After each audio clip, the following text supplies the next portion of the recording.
Battle Lounge with the 2MK team.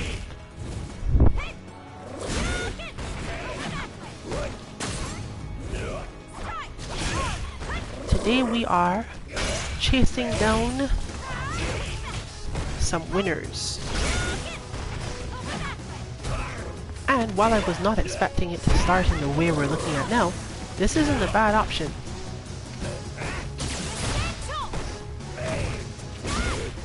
We have Nakali, who is the standard for our lounge as a whole, and therefore some understanding is available to our community. Now, this Nakali has lots of experience.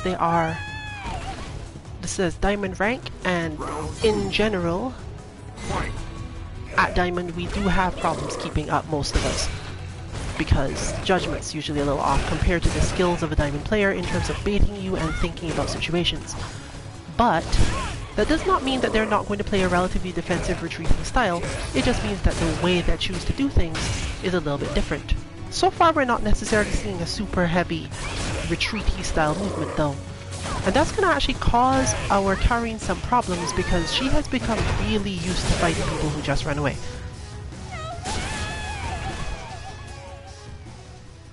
But that doesn't mean that this is going to turn out entirely useless.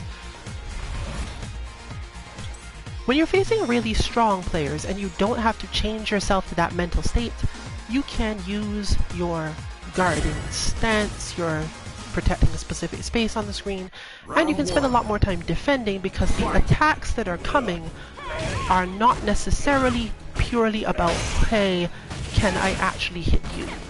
They're there to set things up a lot of the time. So it's safer to just defend and not have to worry about being put into constant situations of your opponent trying to check every movement you make. What you really must focus on is whether or not you're being distracted or tricked in some way, and if your timing is off. So when you're fighting a high level player, think more about your accuracy than about having to catch them. This is a character select on Lounge today, because again, most people who do this tend to only join at that point. Here you see it coming out very quickly. This, I must move, I must chase you, you're not going to let me do anything, you're just going to jump after a while. But none of that is actually going to happen here. This player is going to play relatively calmly and mostly groundedly, which is honestly the way that most of us prefer to play. We are much better in general at fighting Diamond level players than we are fighting Silver level players, but that's because of how bots are meant to train you and how people in that tier tend to fight. Even this isn't necessarily a sign of pure retreat because you have this moment happening. That was a big jump though, and bear in mind that people of this tier will have that on lockdown more or less. The golden jump is a thing you generally have to learn to stay in gold, even if you don't necessarily like jumping a lot. It is also something you must learn the other side, to beat it.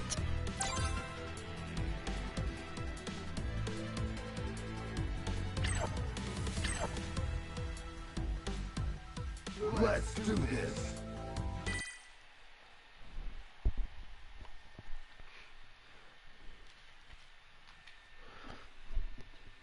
So, if this player sticks around, we'll probably get to take a couple of looks at what happens when things are not a matter of chasing people.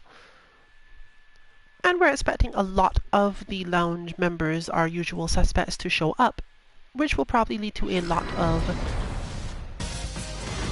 interplay later.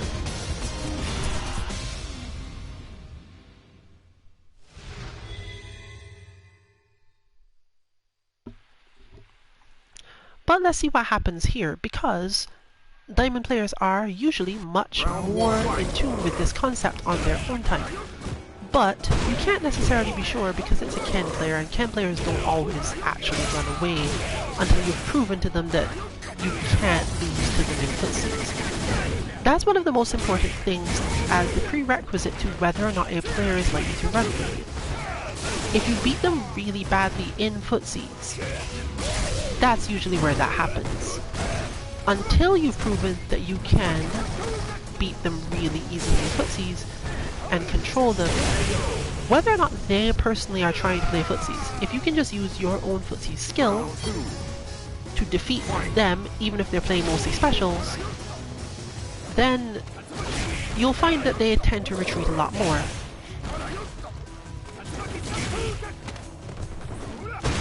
But it looks more like we've got functionally the equivalent of Kenbot.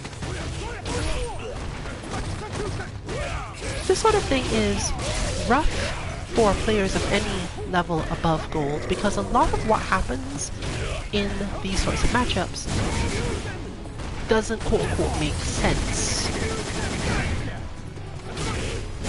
Once you've played the game for long enough, you're not thinking about your opponent playing in quite this style. But that's not really anything to do with them per se. They know what to do so far, they know what helps at their level, and you do have to put in a lot of practice in order to make sure that you don't lose out on it. In short, if you cannot manage against this sort of player, you're in a specific way, quote-unquote, not good at the game. But it's not usually a matter of you not understanding or you not having the skills to play.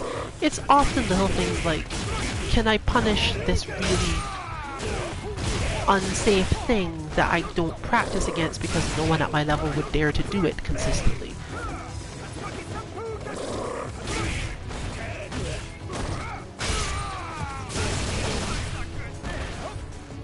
And here we see it coming up quite a lot.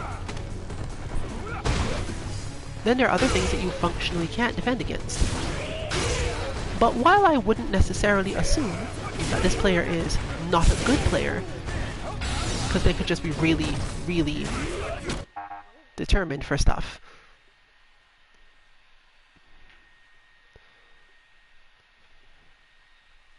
Should I assume that they rage quit? I would assume that they rage quit, but on the other hand, spectating can be really weird. Oh no, there they go.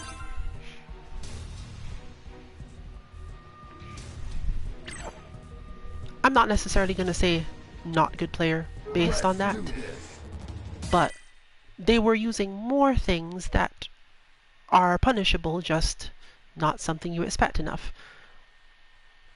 It's sometimes good to get this sort of practice, but a lot of the lower level opponents in the game tend to not be so great at this. So you can do just as well fighting the bot. In fact, given what you just saw, if you're familiar with our Kenbot would probably have been slightly more helpful.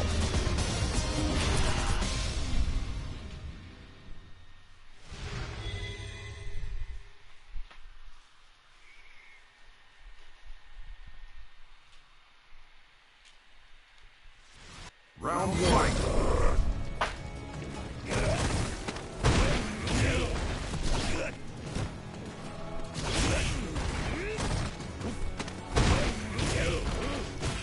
Just fine has similar issues in this matchup. It's a whole accuracy thing, and your accuracy has to be better and better the higher you rise in the ranks. When I speak about accuracy, I mean the awareness of where your opponent is and whether or not you can do specific moves and actually hit comes up more than pretty much anything else. At Diamond, the players have had a lot of time to play around with mismatching these things and making you believe that you will be able to hit them when you can't.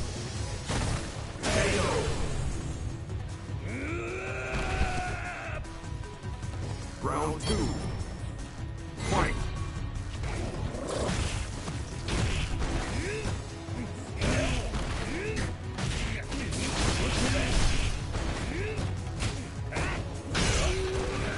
And even that moment just now, you'll notice, for example, that Just Fine went for the punch, even though it's not necessarily a great idea to do so, because sometimes you get out of situations in ways that don't immediately make sense, simply because your opponent decided to do something else.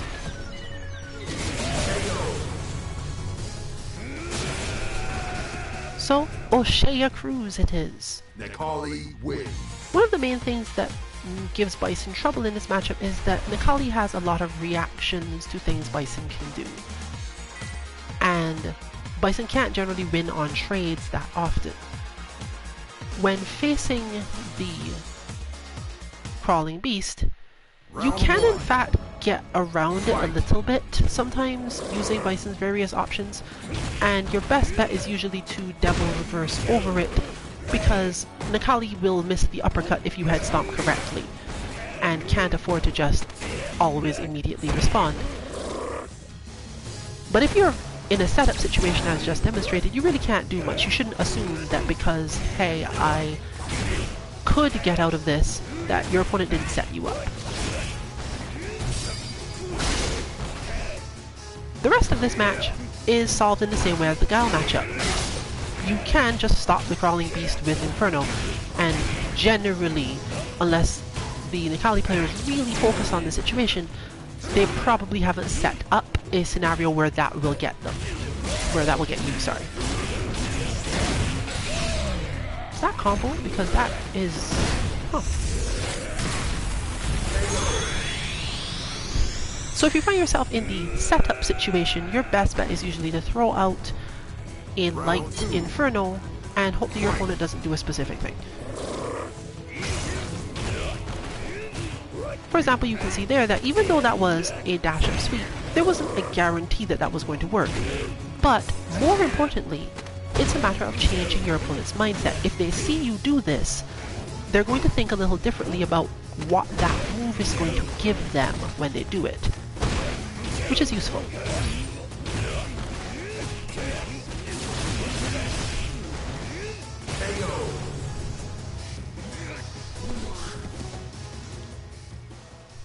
Necalli wins. Facing an opponent of this level, that is usually your main goal if you're going to learn anything. How can I make this opponent think differently about what's going to happen? Because Diamond players have usually had a lot of time to build up all sorts of tricks, all sorts of misdirections, things that allow them to beat low-level players simply because they don't understand all of the ways they're being tricked. And this isn't really on you, this is an experience thing. You can just be tricked because people build up arsenals of tricks. Side switches, safe jumps in older games, I guess a couple in this one too. Things that will entirely mess with your hitboxes and make you think that you should be able to do this move. Fake jump-ins, just this huge arsenal of things.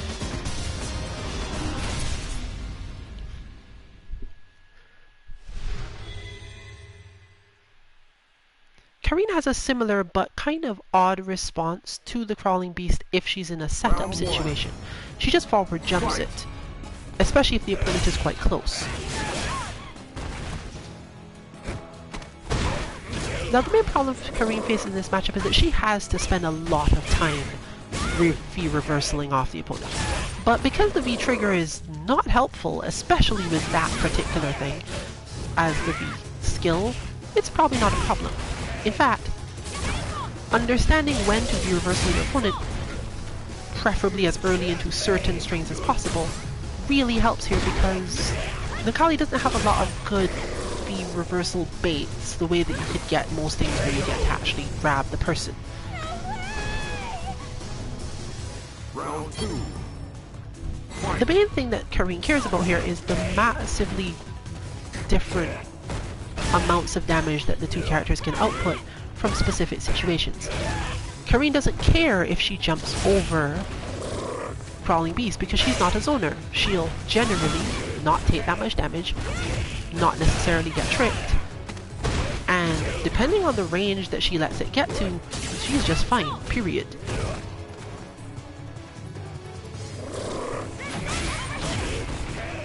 And similarly, the move is slow enough that a straight Resenha when you think your opponent is going to do it is just enough. They might block it, but you don't really care.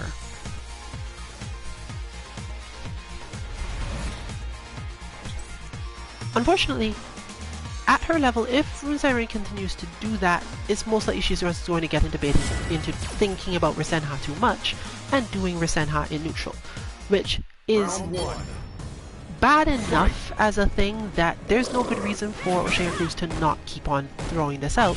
even if only to eventually get her to do more Rasengan.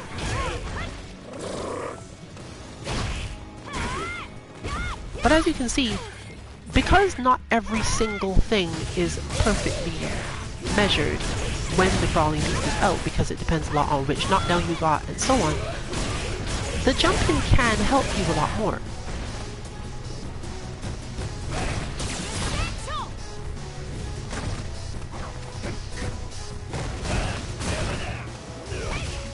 And there's the standard anti-Nikali system. If I think you're coming forward, I'm going to jump over you. Which is, again, why it basically works here. The Crawling Beast works either way. A good fake out leading to a catch at the very end, but that's what I'm talking about. Like, they knew that that was going to happen that way. And again, because just demonstrating, yeah, I know exactly how to do this.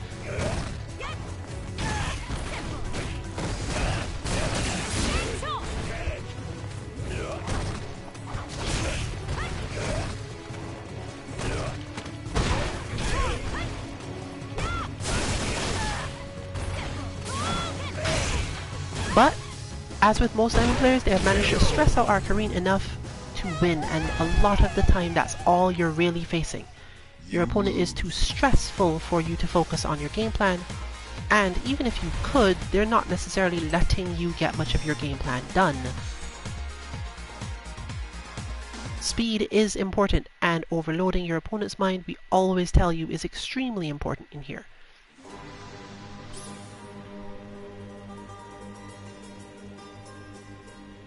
Will this be confirmed? Yes, it is.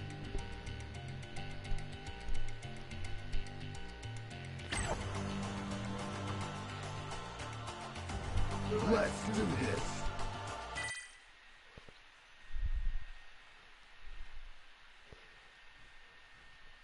Now you'd think, probably, that having played the same character, even if you are much lower level technically, that you shouldn't fall for the same tricks.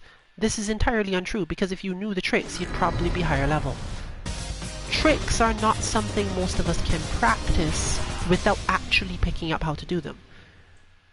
Defense is like this. Defense, you can practice defense more and more and still be stressed.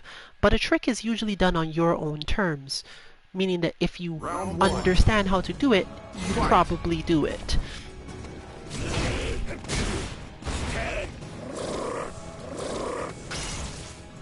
Now, if nothing else, this situation is a little bit easier, simply because the wolf can, at least slightly, defend against things using Crawling Beast itself.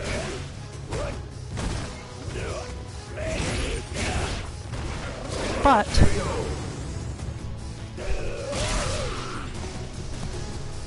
as you can see, a lot of this comes down to control. And while the control can probably be learned over time, it's not necessarily going to lead to the same sorts of things.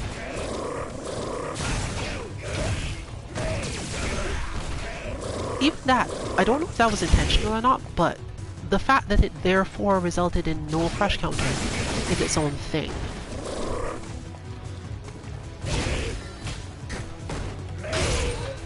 The short disc guidance is a really good example though. If you knew how to do your disc guidance short, you would do it. If you understood enough about the game, say, I know exactly where to do this move from, it's something you start in neutral, it's something you make your opponent flinch about. But they're not putting you under pressure at the timing you're thinking about doing this move. The only way you will lose out is if they have a move that beats this guidance and get the timing correct. Which is absolutely not impossible, but it's so much of a trick that you're probably not abusing it either. You're just playing neutral, making them think about how to get to you, what else they can do, and then they just, okay, well, I can use this to bypass neutral and suss out what your reactions to generally being stressed are. Once they've got that information, it's much easier to decide game plans. And this happens a lot in the same sense we were discussing.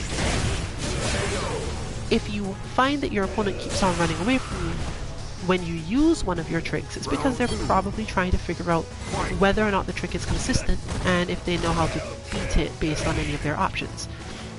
A person who does know how to beat it, even if they probably can't execute it, if they've got the knowledge for how to beat it, a lot of the time people will just try. Even in rank where they're risking something by doing so, they'll still try because it gains them much more over time to learn to counter your stuff and, more importantly, to demonstrate that they can counter your stuff. If your trick isn't particularly great and can lead to a big punish, there's a chance that they'll delay it until they've got enough meter somehow. But many characters in this game don't build meter particularly well while just running away, meaning that they're not likely to get to the point where they could do something about it without taking a couple of risks anyway.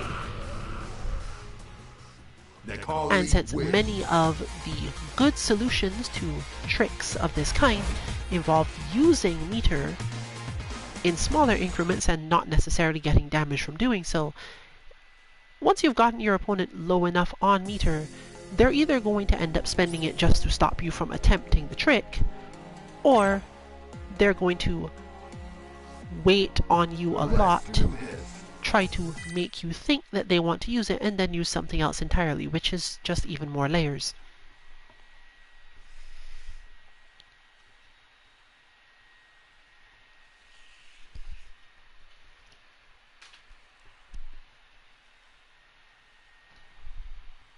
I'm so tempted to change the name of this stream now because this player seems to be sticking around long enough.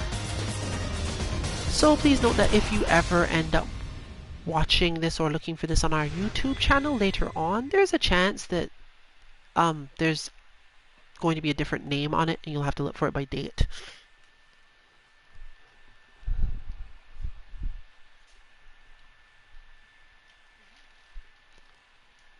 But right now, we have found a change to Alex, which is even more information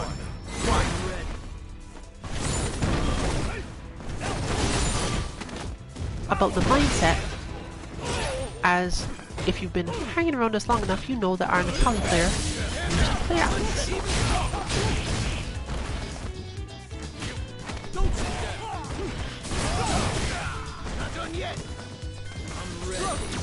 Alex is functionally a better matchup than Nikali even here.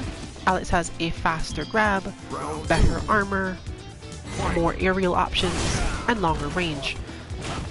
You don't want to be outranged too much by G, and you definitely don't want G to get away from stuff, because G does have moves that are -4,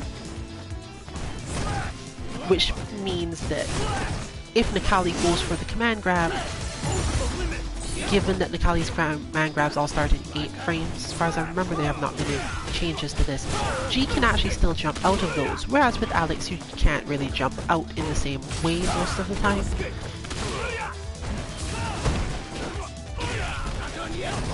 Now understand that you can jump out of pretty much anything as long as you have probably even 1 frame, but what we're talking about is not I'm going to jump out and that will just be the end of it. We're talking I'm going to jump out or do something else that beats your block or your other options. Round 1. Fight! I'm ready. Not done yet.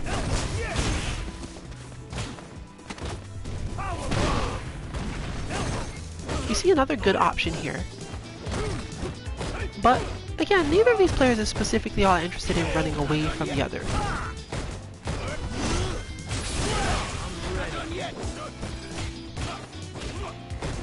We are seeing masterful use of Alex's V-skill too though.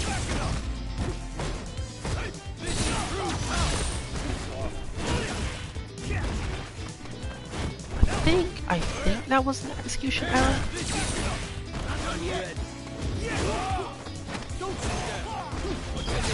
The problem with that move when facing characters like this who tend to be able to get away from you easily and maintain space is that that's what they want to do.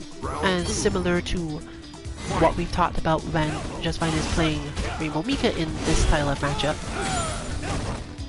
if you expect G to just be standing at the other end of the arena and not trying to power up, then you get to use Mike basically for free. One of the better options here for our G player might be to react to Alex doing that move with their own charge. Whether or not this will be enough is pretty dependent on how far apart the two characters are. But you could definitely get some presidentiality out of this.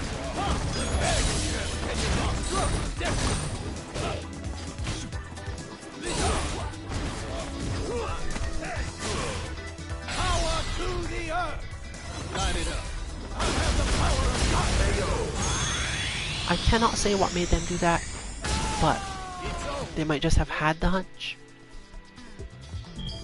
Final round. Fight. Not done yet.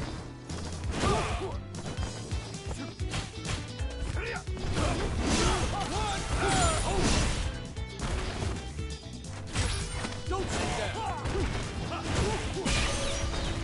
Check. Get. Gaia. Impact. No. And that. One check. The finale. You can't escape.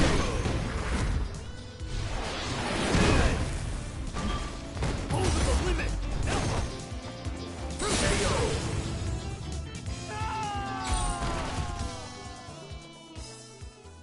G wins.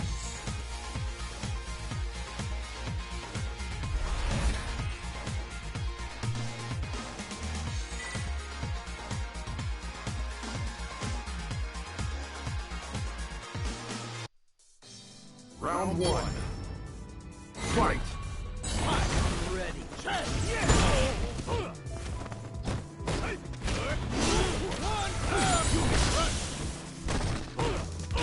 Not done yet. I'm ready. Not done yet. Come.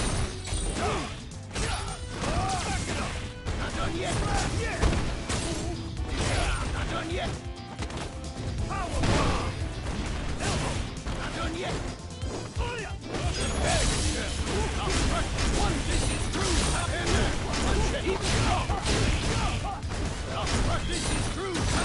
Over the limit. Pardon me. Please leave that. KO. Not my day. Round two. Fight.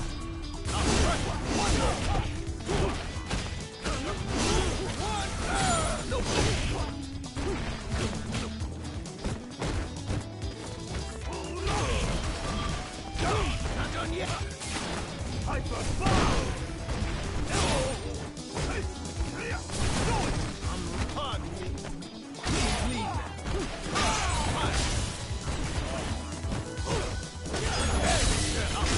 One vicious screw out and not done yet. Vicious screw out.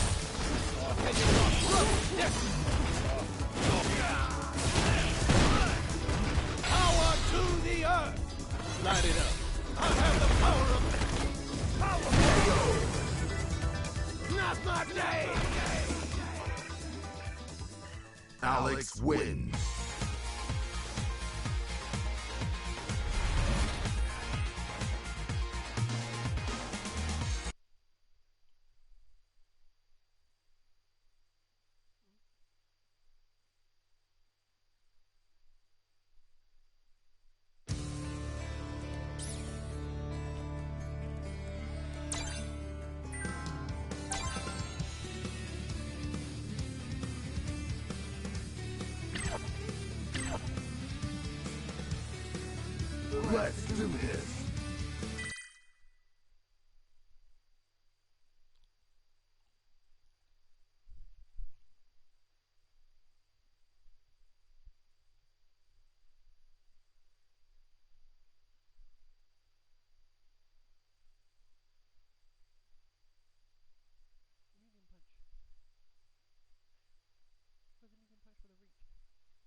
Round one, fight!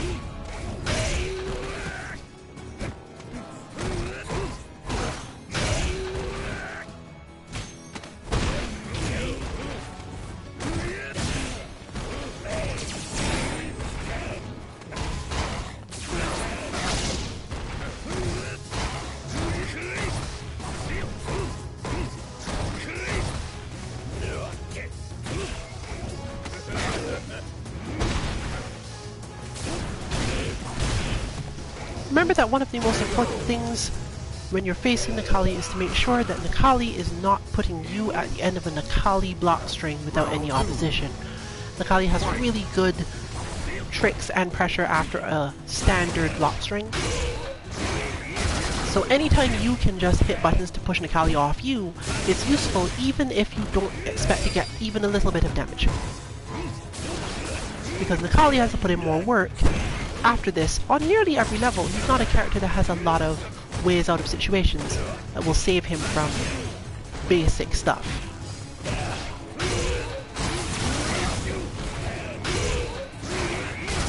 Just Fine's defense is good enough here only if she gets to play defense properly, and for Nikali that involves recognizing whether or not you have a way to push him off you.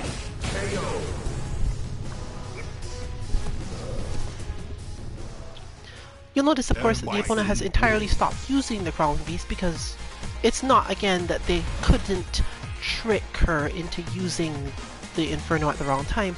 It's that this puts more stress on their mind to always be aware of, wait, I just hit Crawling Beast almost automatically. Is this a good idea? Should I be going in? Some players do stress themselves, but there it is again, back. But I'm not necessarily expecting to see a ton more of it just because of that. It was probably more so around start thing. That reach belt.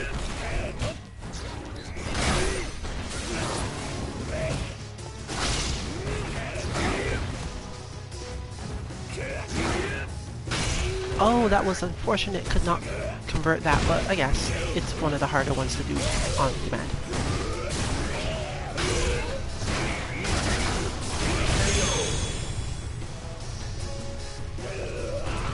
So we're seeing O'Shea Cruz pushed much harder this time.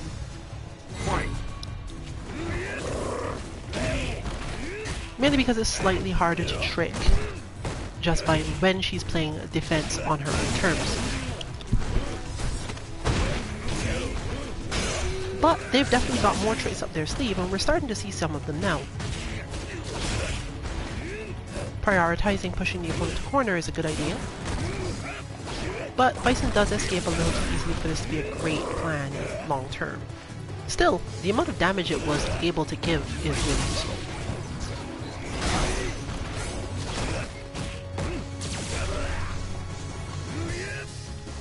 Unfortunately, Just Fine is playing V-Trigger 1 today, making it a little bit harder to close that distance if she really wants to. Except, you know, with that. But that runs out a lot faster and relies on a bunch more stuff happening that can't necessarily be as easily dealt with. Still, she did get her payoff out of that, so it's probably better that V-Trigger 1 is the active one here. Your opponent can deal with things like the trickery of Cycle Crushers, setups, and so on a lot better if they have way more experience than you. Therefore,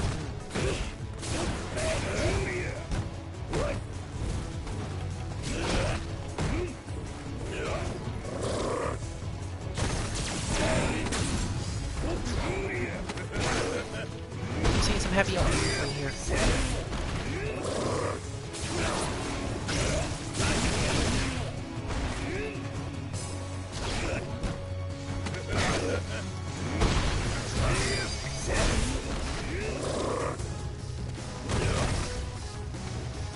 But even that, you're used to punishing sweep. That was a setup in which you can't punish the sweep, so it's more proper.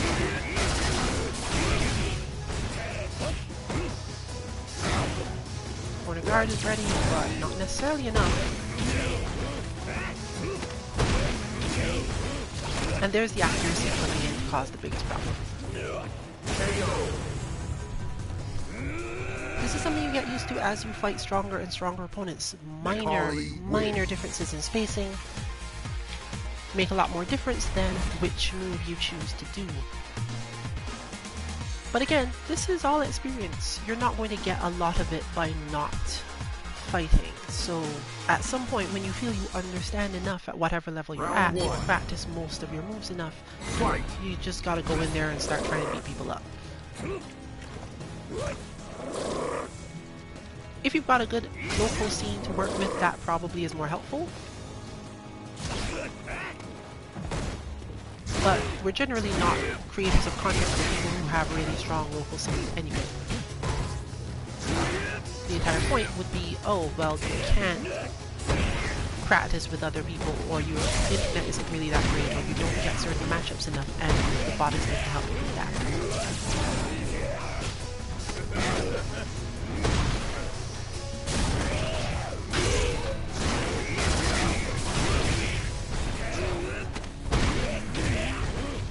We're also seeing a good amount of awareness of whether or not the opponent is stressed by any given interaction. On both ends.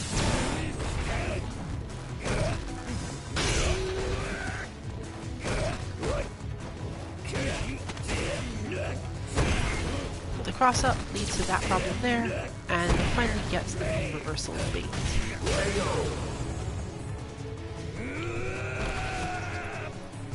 It's a really hard thing to build into your muscle memory that when your opponent dashes at you, when your opponent jumps at you for a setup in the corner that you need to jump forward. We suggest training this against Kagebot as a generality, but our Kagebot doesn't actually jump that much. If you find a Kage player though, it's so heavily part of Kage's game plan that it might be difficult for Kage to fight without you ending up needing to do it, so you can go with that.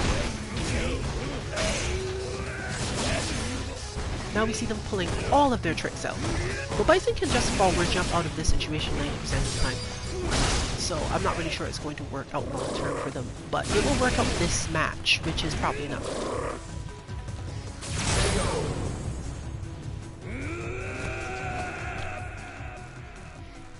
Necalli wins. Because of Necalli's hit boxes, this goes for any character that doesn't have a really good cross up. Assume that if they're jumping at you, at a certain point you can just jump forward yourself. The interactions will probably cause at least enough chaos that they'll uppercut or something if they're twitchy, and otherwise fail for some other reason. Let's do this. Because again, remember, you're already cornered. Your goal is to make your opponent think as much as possible.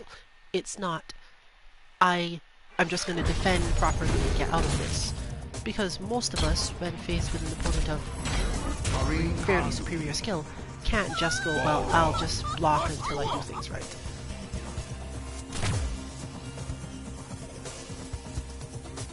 Now here's a matchup that's likely to be better. But only in the sense that knowing where you're moving for Karine against Boxer is easier. But Boxer still has a ton of tricks, and Karine can't stop most of them all that easily. She has to alternate between her light kick standing, her medium punch standing, and her medium kick standing. Fortunately, she doesn't really have a situation where Boxer forces her to crouch often enough for it to matter. Unlike Necalli though, she can't really jump forward. We generally suggest neutral jumping against this character because it makes things easier. The reversals are also more often baited than not, so you really can't afford to lose neutral against a player this much higher in skill.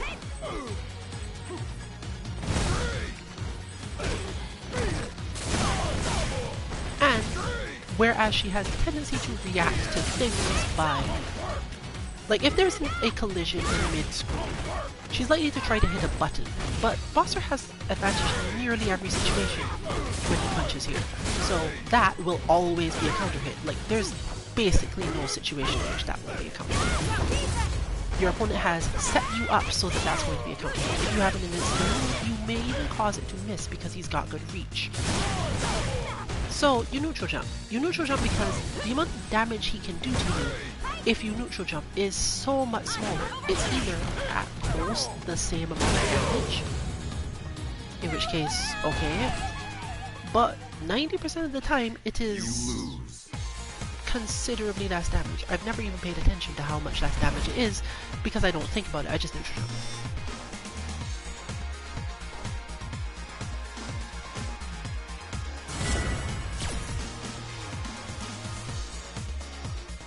This is, however, something that comes fairly naturally to her because she does think in the sense of, okay, the situation hasn't gone my way, let me just get in the air and resolve my problem.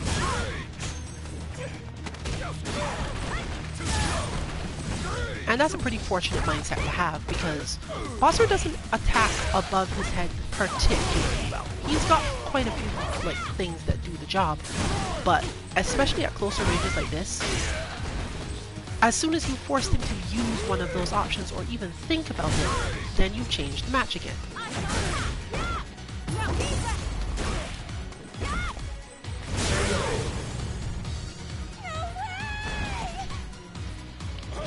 Round 2. Similarly, Karine has a very weird luck thing where if you do it exactly right, dash punches will lose to Orochi. But this is so hard that I wouldn't necessarily suggest doing it unless you're like, okay, I am fiddling in neutral, I don't know what else to do. If you just want to deal with this, get in, and you feel like taking the risk to get something, you might as well Orochi, because what else are you going to do?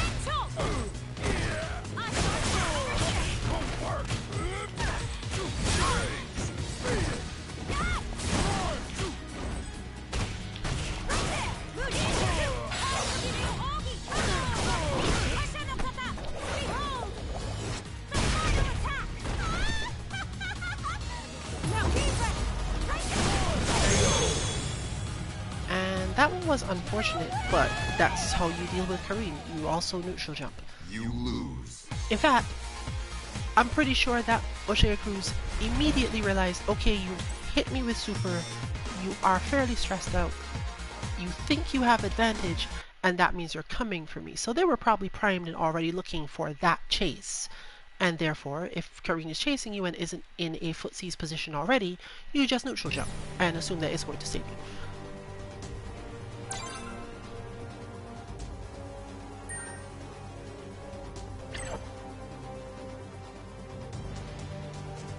Let's do this.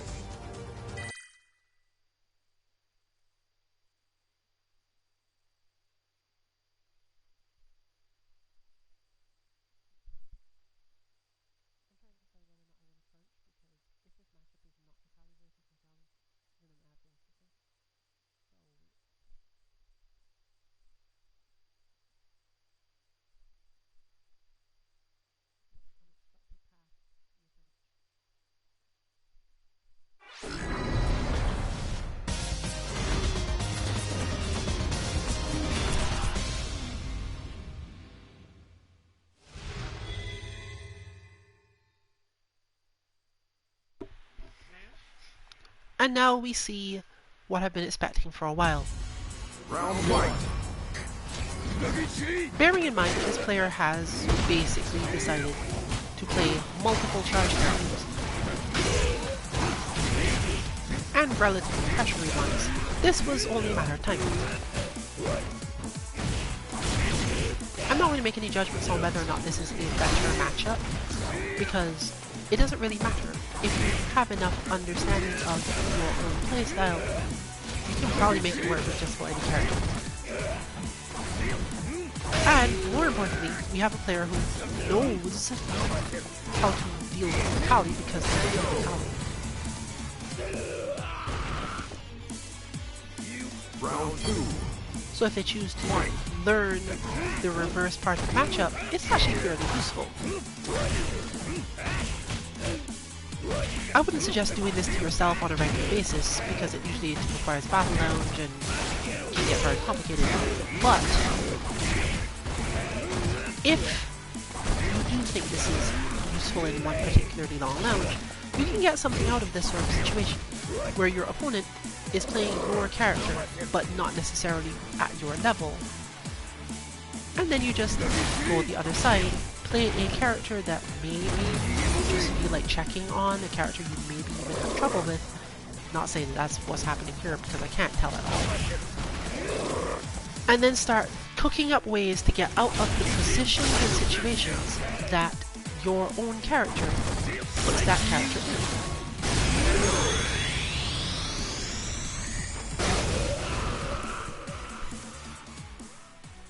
Bison wins.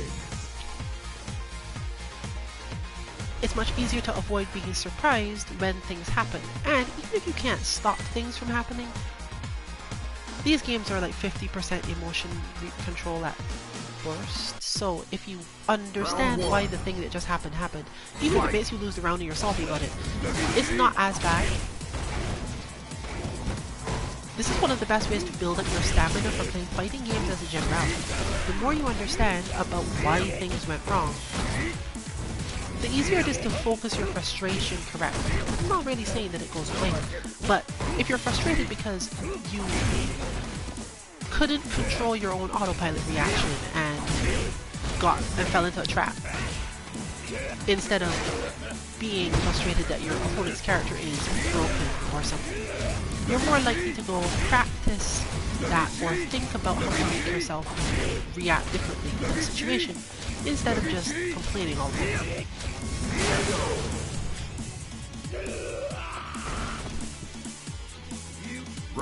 I'm surprised that they went for that, but Doof was being very hoppy. And they were probably just trying to close that round out. The confusing thing about this particular bit is I'm not sure if it's laggy, because most of us by now can just throw Hell Warp. And if you have a lot of warning that it's going to be happening, you can just immediately Hell Warp. That is a setup, but that's the sort of setup where if you expect it in a little bit, you'll just uppercut. So the move is kind of odd to throw out, but if your opponent is jumping a lot, it's probably a better idea than not.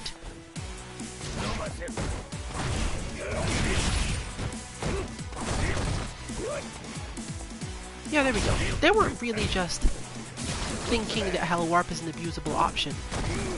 I feel as if they were just checking something or trying to close that round out and didn't expect it to go that long.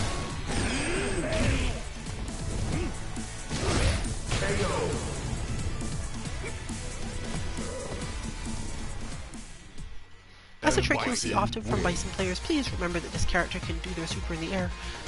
It was not that that was what happened, but there are a lot of tricks involved in when someone does Ultimate Psycho Crusher.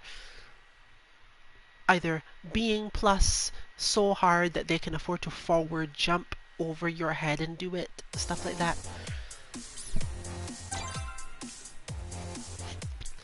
Alright then, let's hope that this is the way it standardly works. As we've said many times, this is technically a US East Coast, technically Atlantic Rim sort of lobby.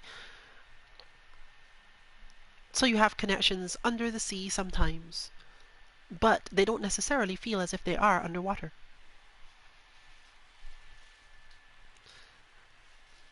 The bars that Street Fighter will show you, though, are not indicative sometimes. So hopefully, if either of these players is listening or watching, they can ping at the end if the connection was slow. Oh, and this is probably perfect, because I am sure that Santiago was not in the mood for dealing with any of those characters,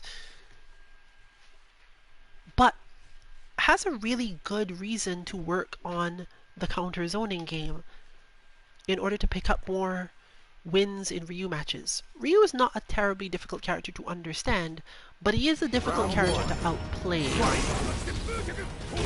as a result of this, one has to spend more time on the subject.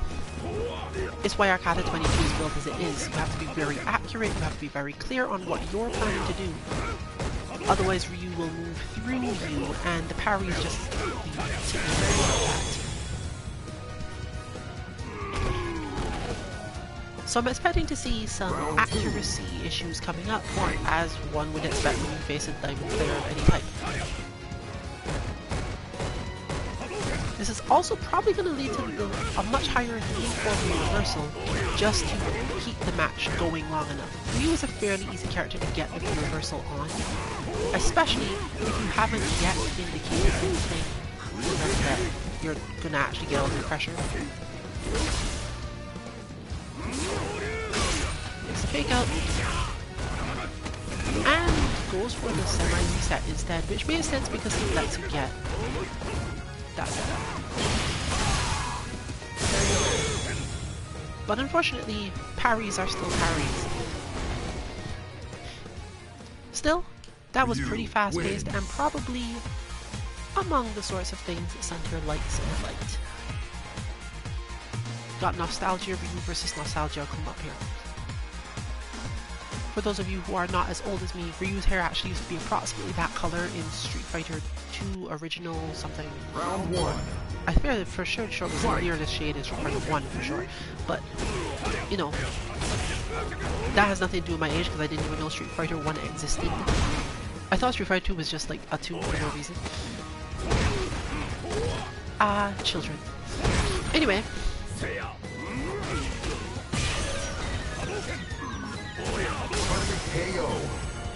The problem with this match is that I really you can't watch this match and be able to tell whether or not it's laggy. But the accuracy with which Ryu is playing implies to me that it's not actually laggy, it's more so that they... No, never mind. I'm convinced now this isn't actually laggy. They're just really fast. Oh, that would have probably been a good time for the offensive reversal, even if it was laggy. You don't want to give up the corner advantage when you have it, because while Ryu is not super easy to corner guard, Akuma does it better than most characters.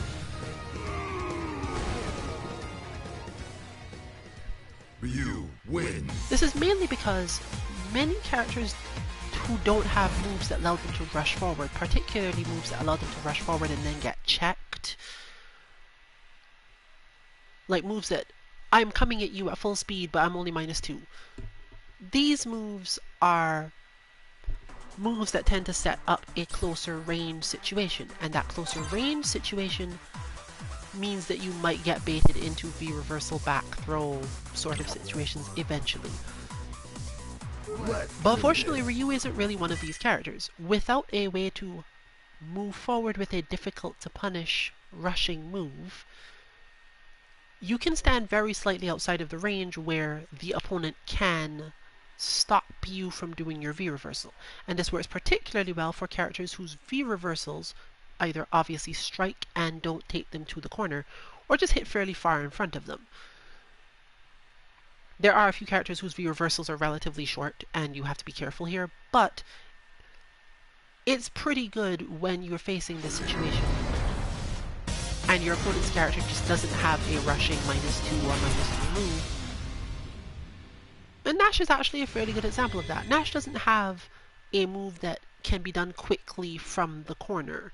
This is actually partially why I don't think we've written it up yet, but we technically use Nash block for corner guard treatment as well, because it's easy to think about corner guard on a character who won't randomly do something that puts them in that situation. Bison spends a lot of time in this matchup backdashing to get better positions, but it's really hard to actually therefore do many moves. And the anti-air isn't so great, so you'll get a lot of really complex Bison stuff going on. Fortunately, we see V-Trigger 2 in action, which means eventually Psycho Crusher becomes available. And once Psycho Crusher becomes available, or not in this case, in this particular one it won't be so, but that's partially because Nash reached first.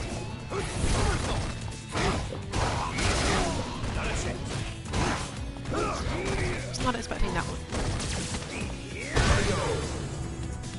One useful thing is that even though Nash can usually take Bison out of the air when doing Devil Reverse pretty easily, this isn't a real reason to not use the move.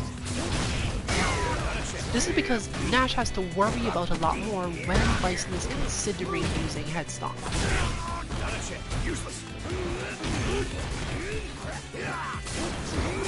And because Nash's chase after Vice's backdash isn't usually so great, you do get to do your charge.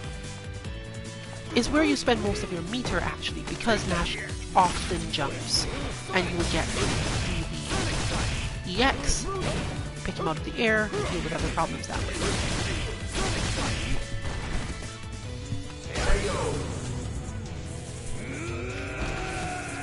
Therefore, this isn't really going to come down to a matter of anything other than speed. One of the reasons why Nash is not considered a high tier character is that if you've trained enough, you can probably react to nearly anything Nash does. And while he does have tricks, they're footsies tricks, so if you just avoid playing footsies, it doesn't necessarily work out that well. It's partially probably, I would bet, why he was given that specific V skill too. Because if your opponent is likely to avoid playing footsies because there's no trickery available to them, then it'd be better to have a thing that will make them go, okay, well, you don't want to play footsies, I'm going to get a power up because you're standing over there.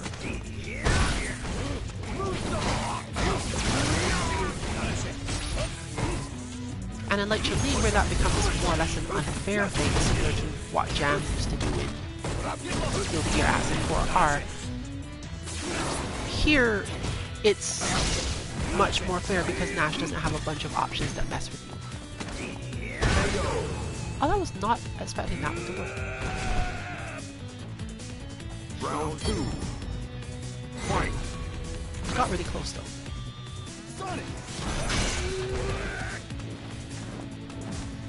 One thing to remember if you're fighting Nash is that unlike nearly everyone else in this game, Nash's projectiles are meant to be tricks.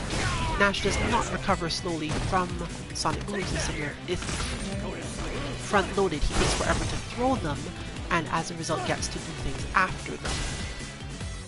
This causes Bison some problems, and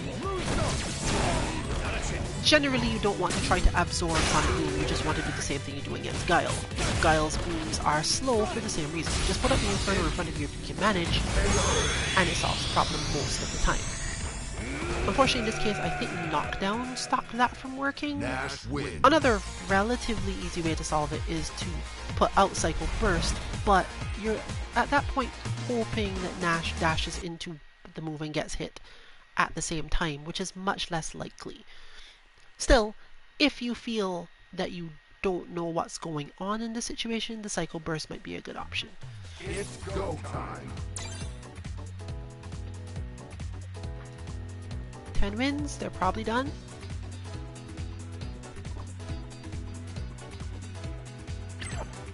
Well, they're certainly dropping to back, so I'm not necessarily expecting them back anytime soon.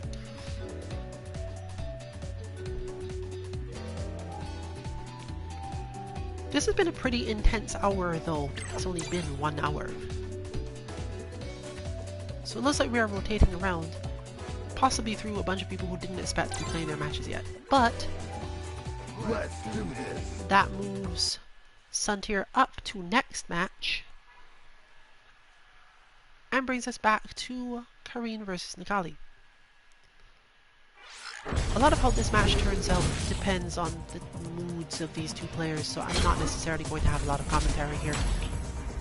Especially if there's any chance that their moods will change midway. So, you can expect this to be silent, but I may have more to say in the next match, assuming that Suntier is actually ready to play.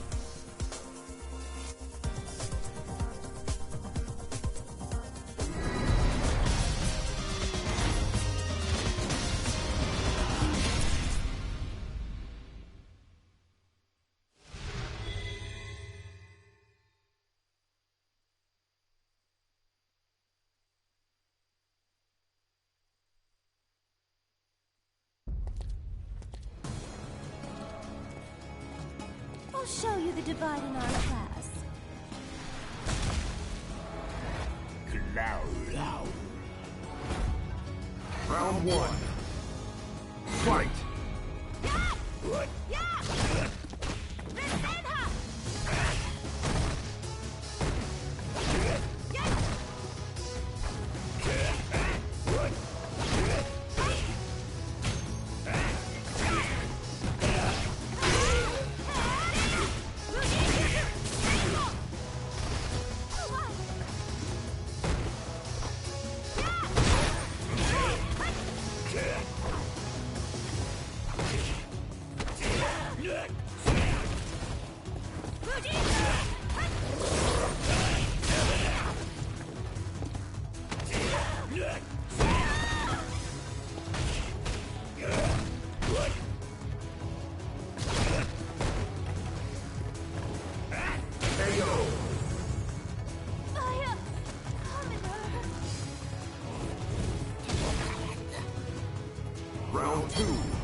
You win.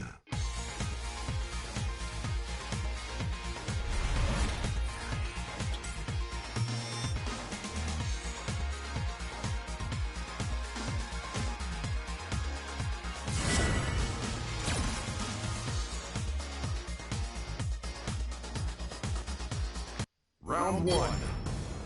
Fight!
Round 2. Fight!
You win!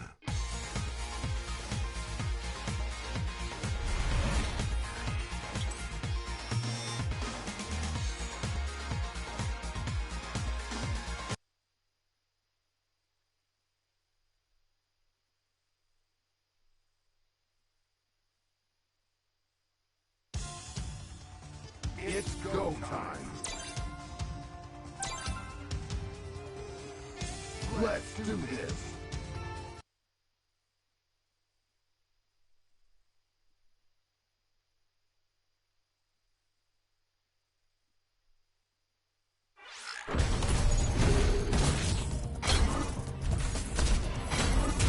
Kanzuki. Akuma. Yominichiri.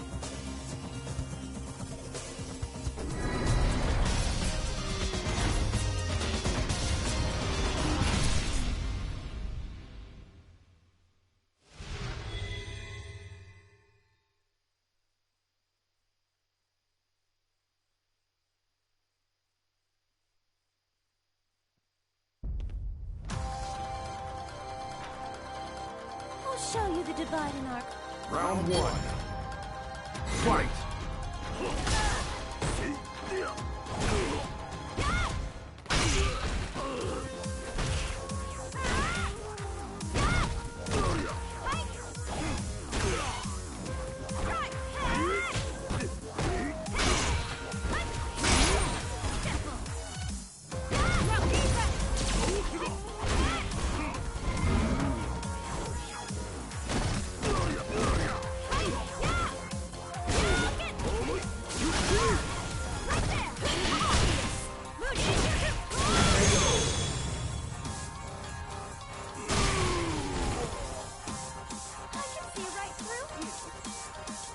Round 2. Fight!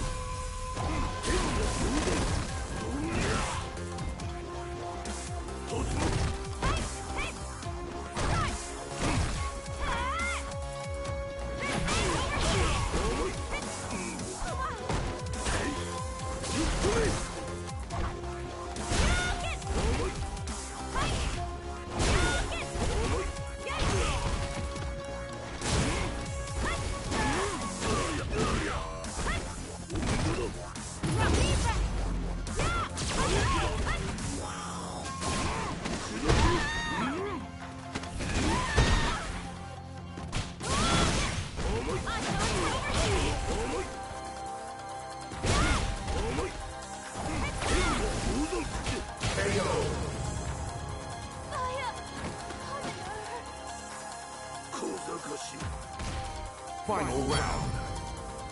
Fight.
You win.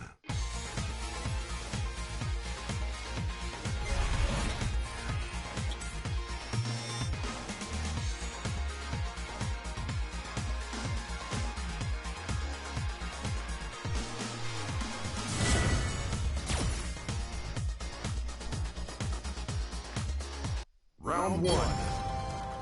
Fight.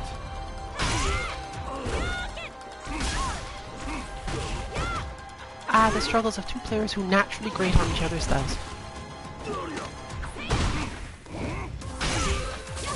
I don't usually have much to say about this matchup lately because a good way to put it is that neither of these players is technically fighting the other, they're both fighting themselves and their own tendencies of one type or another.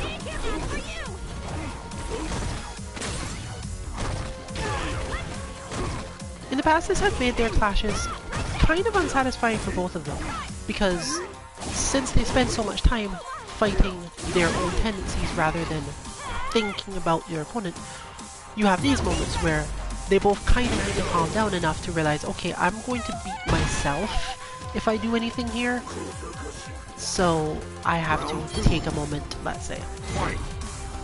It does not help that these two characters do not necessarily have a lot of ways to trick each other. They have very similar ranges in a lot of situations, and while Queen obviously wins fairly hard in footsies, Akuma just takes like one step out of that space and throws fireballs as soon as Kareem starts to try to do this too much. So it's not really a matter of that.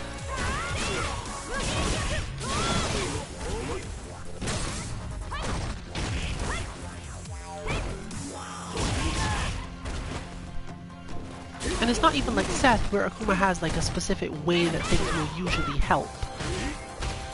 And Seth has few options. Kareem has lots of options.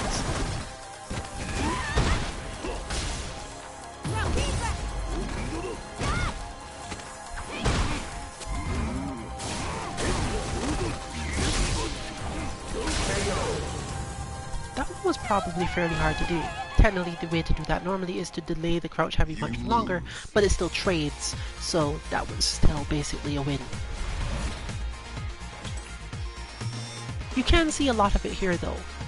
Neither one likes to back down, but they will like teleport or backdash out of certain situations. In the end though, that's the general feeling carrying forward. Round one. I know them both well enough to say that I'm just watching them carefully to figure out what they think they're doing wrong on their own end. Because they don't tend to take much damage from the other player in any other way. There's a lot of stuff that happens in neutral, and a lot of choices that are based almost entirely on that.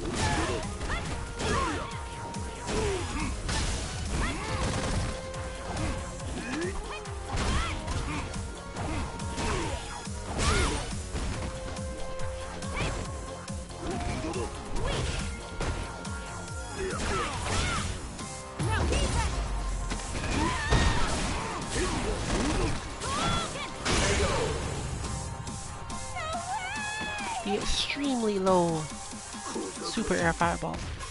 Round two. Fight. good for surprising and stressing your opponent. I expect that eventually these two will evolve into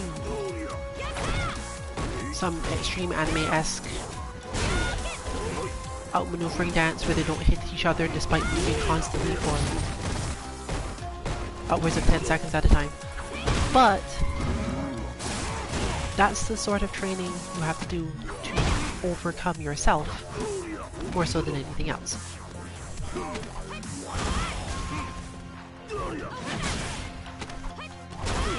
But just know that one of these days I'm looking forward to the moment where Sente goes for parry, Karin parries the parry, and Sente uppercuts the parry. Final round. I'm not entirely sure this is possible, but I somehow feel it's somehow gonna happen one of these days.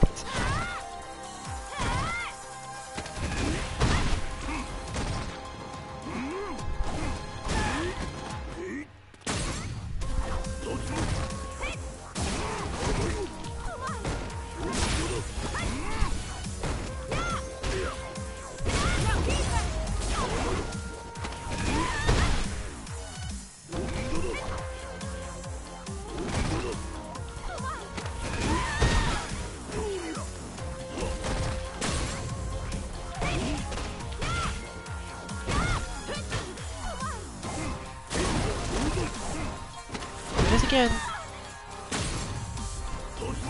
And it goes back to what I said before. If you have a trick, you probably know how to use it.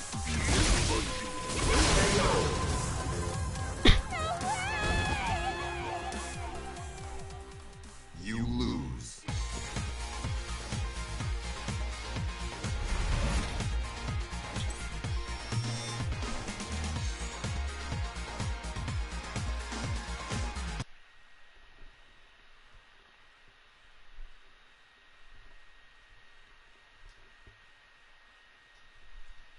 See, by that rotation, next match is... There we go. And yes, it looks like Arnakali from earlier is out, and the Canadian player, or Canadian flag player, who has just joined, has moved on. Bringing us back around to in-house matches, let's say.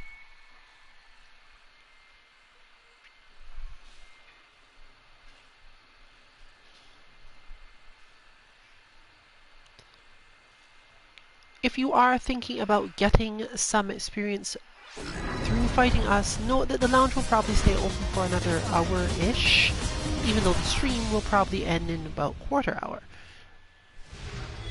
So you can still join in and expect to get some matches.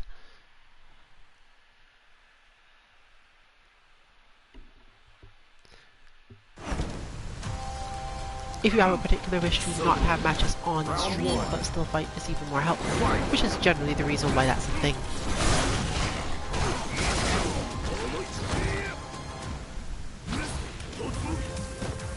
This matchup is generally harder on Akuma, precisely because Bison tends to be just out of reach almost all of the time. One of the weirdly helpful solutions to this is actually to teleport forward.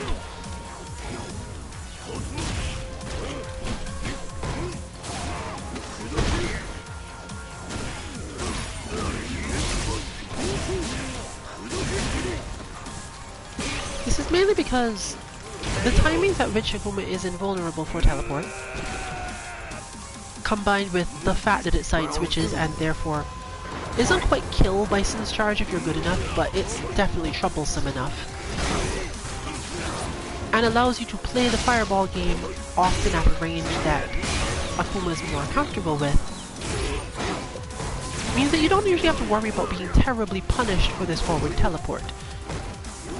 Bison has to be waiting for you to forward teleport, and if Bison's waiting for you to forward teleport, then you get more options from your own side.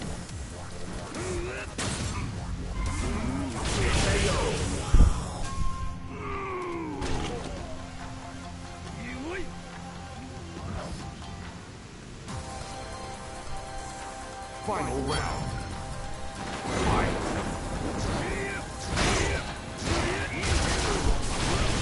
Unfortunately, it's one of those tactics where, again, it only really works if your opponent isn't trying to do a specific thing. If they can't be tricked. So in this situation it's a little harder because if you've not managed to freak your opponent out in general, you're not going to get a lot out of it. Still, it's kind of worth knowing regardless, because there is the useful part of this. You get to force the fireball game to happen. And forcing the fireball game to happen forces Bison's movements to be different. And once you've done that, you probably can fight the match normally. So, it's again one of those things where you're trying to transform the match using the technique, not use it to win the match.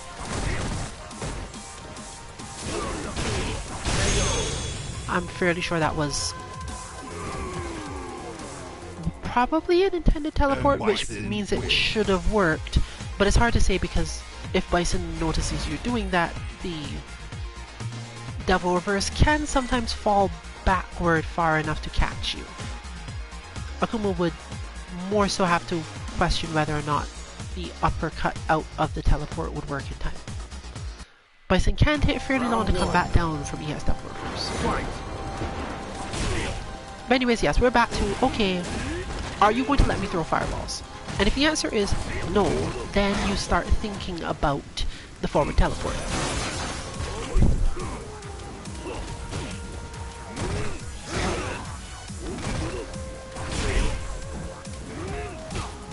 Unfortunately, backdashes don't help Akuma a lot in this matchup because Bison's so relatively good at the chase. But honestly, the backward teleport is a better option than the backdash in a lot of situations too.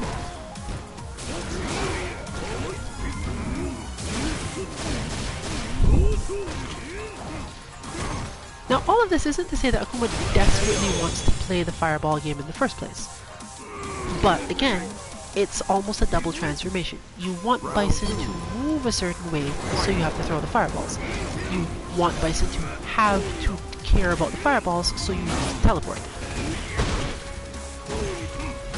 When you're fighting very oppressive characters like this, it's often necessary to do this level of shenanigans to force them to behave certain ways, because if you let them do what they want, they'll just do it forever, and you don't get to do anything. But we are definitely seeing it starting to flow already. Bison has to move differently because of fireballs, and as a result, this is able to happen.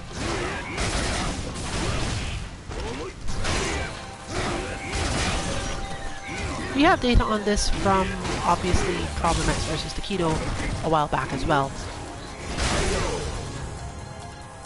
Those who don't really play this matchup the same way, because obviously they're so much higher level that they've gone past almost all of it. You have Problem X probably being able to just absorb the projectiles at nearly minimum range due to the extreme reactions, dash through them, and so on. But a player who isn't willing to stand as close to Akuma as Problem X is, then has to deal with that interaction repeatedly. And in general, Akuma ends up blocking the returned projectile. There are multiple reasons for this, but I don't really want to go into them because it's pretty misleading if I start to give little bits of, hey, this works this way, hey, this works that way, when it has a lot more to do with the Bison player's timing on when they try to absorb the projectile, and of course exactly how far away they're standing when they do it.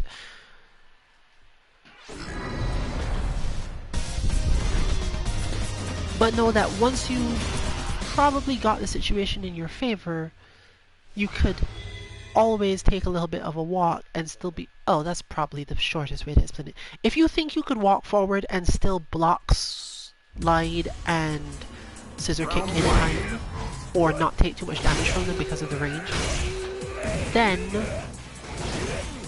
do that instead of throwing the fireball. So I guess it's yet another layer on top of everything.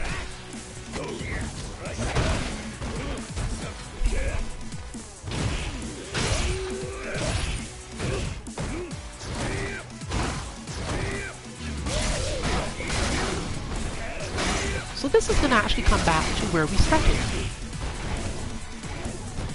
O'Shea Crew's helping to clarify how a bunch of this stuff works.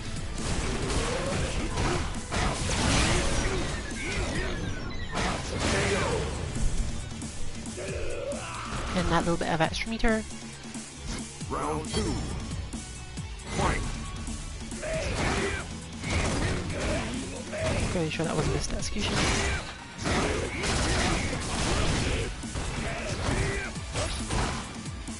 This is, however, a good example of what I was just discussing. If you have a dominant character who will just do their stuff, they tend to just do their stuff.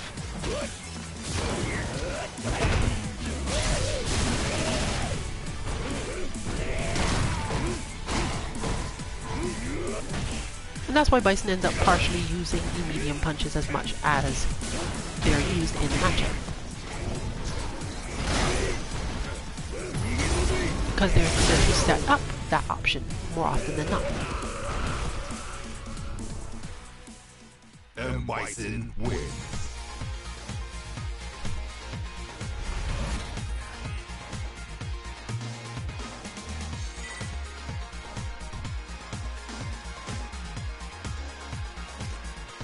In this case, the flow is very different because the opponent is not using the crawling beast, and therefore Bison can't necessarily afford to stay too quiet, or let's call it singing, and has to take a lot more actions to not be locked down and have Nikali build up a ton of meter. V-meter, that is.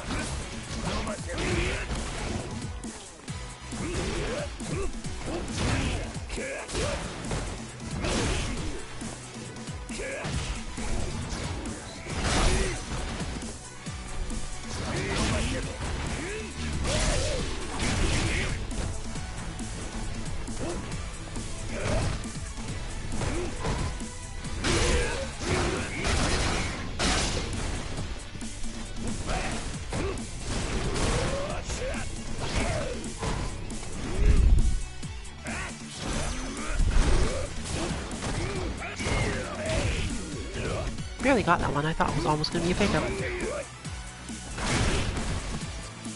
But there you see one of the reasonings. Bison often extends hurt boxes into that space if Nikali puts down the Seismo right in front, and it still stops and trades with Scissor Kick and a bunch of other things. So you can basically use it as an outright shield against this character sometimes. In fact, Bison generally has issues with footsies in this matchup because of what we mentioned before. Nikali will generally win any situation in which a multitude of buttons has been pressed and you had to block them all.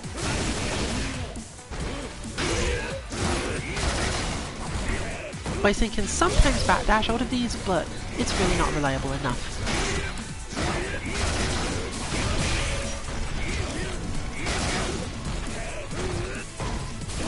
One good option in this situation where they're further away, does not work there in that particular moment just now, is to just stand and parry. But Bison's parry does not block lows, so you just get hit by sweep. Final round. Fight.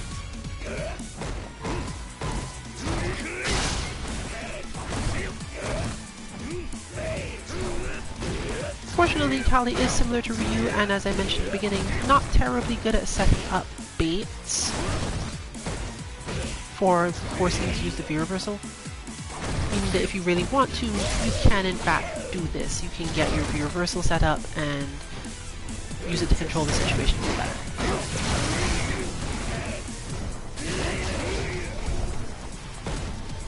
As Bison does benefit from the V-reversal, one of the few characters who has a V-reversal that knocks down and has some equivalent of Oki off it, depending on the opponent's rise. At which point you just go, I don't care.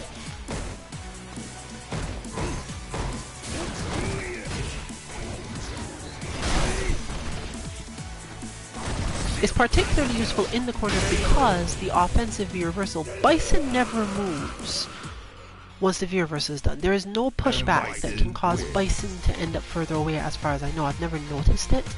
I probably should look more carefully when that happens, but as far as I know, when you do Bison's reversal, Bison always stays in exactly the same place no matter what.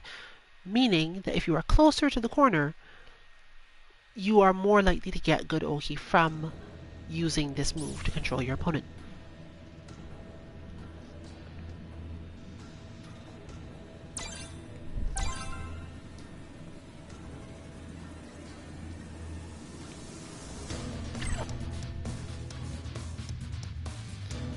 I'm betting that this is our last on-stream match of the night.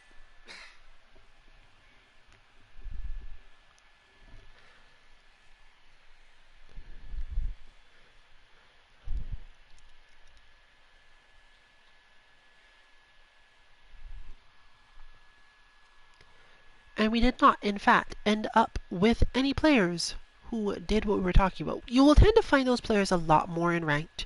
It is basically our standard ranked experience. Because in ranked, people are not necessarily trying to get better so much as they are trying to get to higher levels as a way to get better experience with certain particular people. But that means they're much more likely to retreat with the intention of getting higher.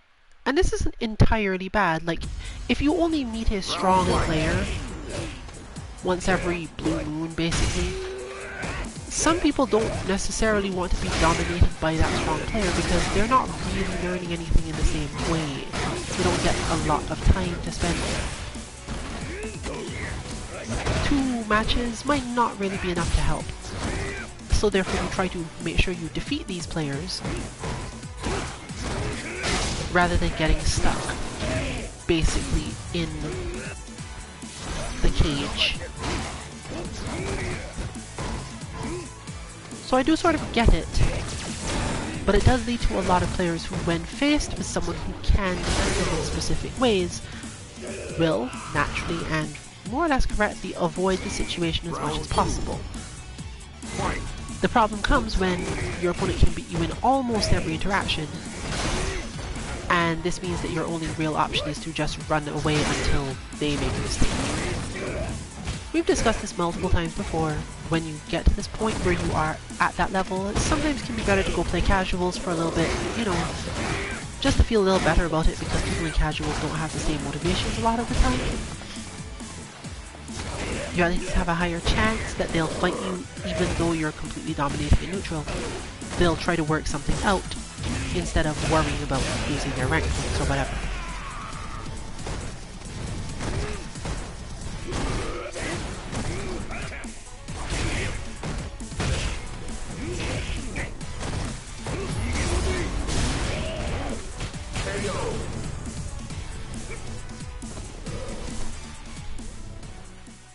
And Bison wins. Okay, yeah, I'd say the pace of this match indicates that it will in fact be our last on stream of the night. The lounge will stay open probably for another 45 minutes before we drift off. Round 1. It might not be quite that long. Fight. Depends on what the group decides to do in other games and whether or not we need any of that time.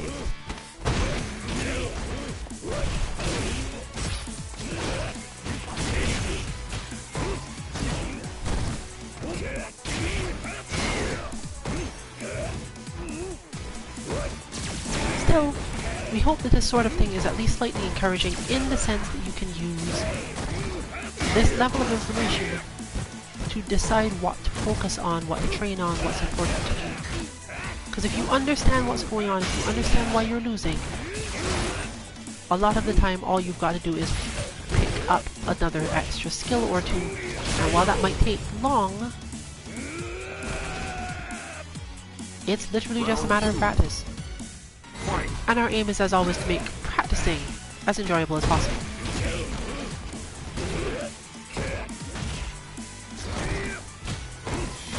In that regard, therefore, you can hit us up on Twitter at 2_MK_FGC. And we're planning in the upcoming months to be adding more and more of our own personal in-depth concepts to bots to tell you, well, all of the obscure stuff that it doesn't make sense to put on the bot page as a normal thing. Like, I use this bot in this way while playing this character to train this move or this reaction. Not all of them are great, easy to understand, or particularly suitable for people who are at the level of learning to do things with those bots. But it's at the bottom of the page, and we'll try to sort it by least to most specific, just to prevent you from having to read through a bunch of craziness that has nothing to do with you and probably isn't within your scope of practice. Jump forward, and another.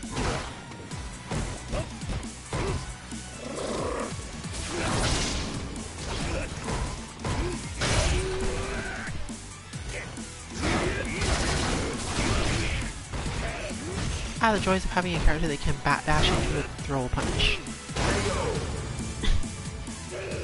But that brings us to the end of the stream for the night. All the bots I've been talking about can be found at our website 2-mk.org, as well as the contact information if you need to ask any questions about them. You can do that on our Twitter by DM or otherwise, or if you have a more detailed question, send it through our contact page and we'll get back to you by email or something. This has been Rillian for Team 2MK. Good luck with your training and good night, everyone.